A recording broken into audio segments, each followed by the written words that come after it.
आज आपण भाजणीच्या मस्त खुसखुशीत चकल्या कशा बनवायच्या हे पाहणार आहोत। त्यासाठी आपल्याला एका पातेल्यात फुलपात्र्याने मोजून 2 फुलपात्री पाणी घ्यायचे आहे। त्यात अर्धी वाटी तेल घालायचे आहे।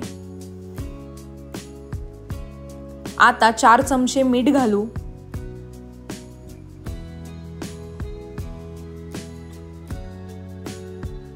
मीठ घालून झाल्यानंतर आता आपल्याला 4 चमचे तिखट घालायचे आहे।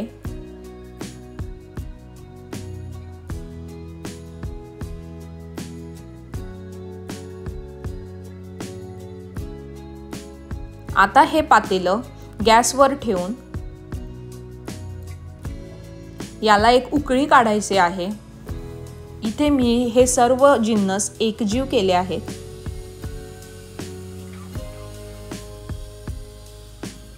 आता पाण्याला छान उकळी आली आहे। आता आपण गॅस बंद करू। ज्या फुलपात्र्याने आपण पाणी मोजून घेतले होते त्याच फुलपात्र्याने आपल्याला भाजणी मोजून घ्यायची आहे। इथे मी 5 फुलपात्री भाजणी घातली आहे।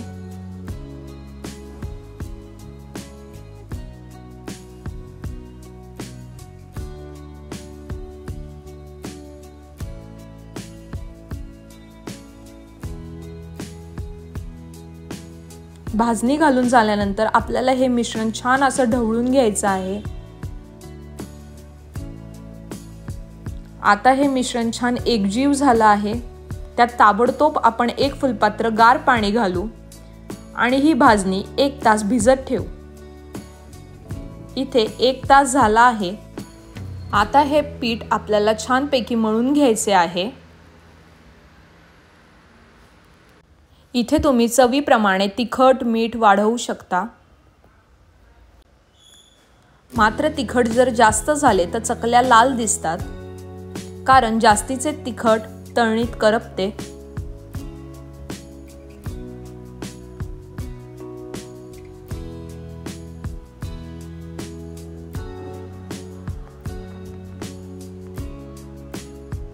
आता यात 2 टेबलस्पून तीळ घातले आहे।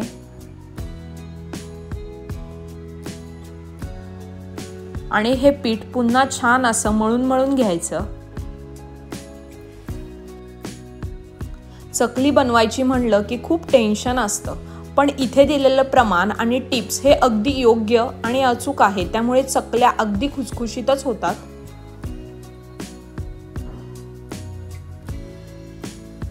आता हा गोळा एकसारखा करून घ्यायचा साच्यामध्ये घालण्यासाठी।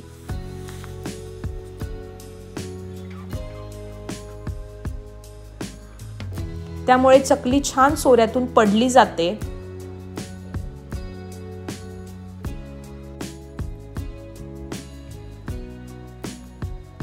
आता सोऱ्या घ्यायचा। याला मी चकलीची प्लेट ऑलरेडी लावून घेतली आहे आणि यात पीठ घालायचं। आता चकल्या पाडूयात।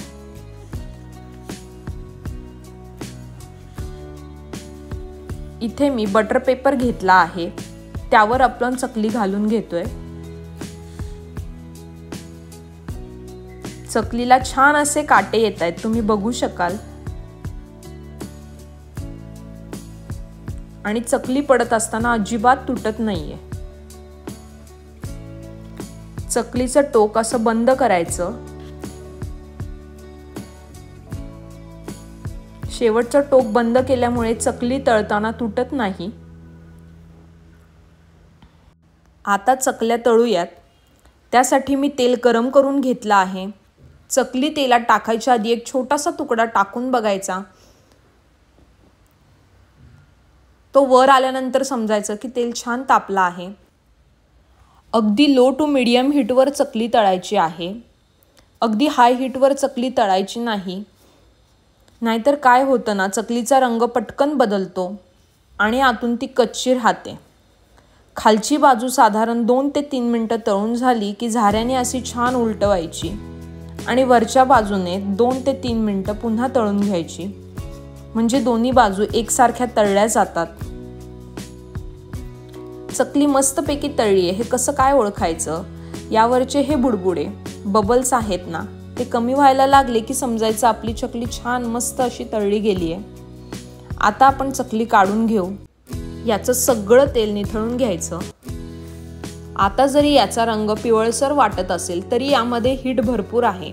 जरी आपण तेलातून बाहेर काढलं तरी याचा हलकासा रंग बदलतो। अशाच मस्त रेसिपीसाठी यूट्यूबला स्वादिष्ट बाय स्नेहल चॅनलला नक्की सबस्क्राईब करा।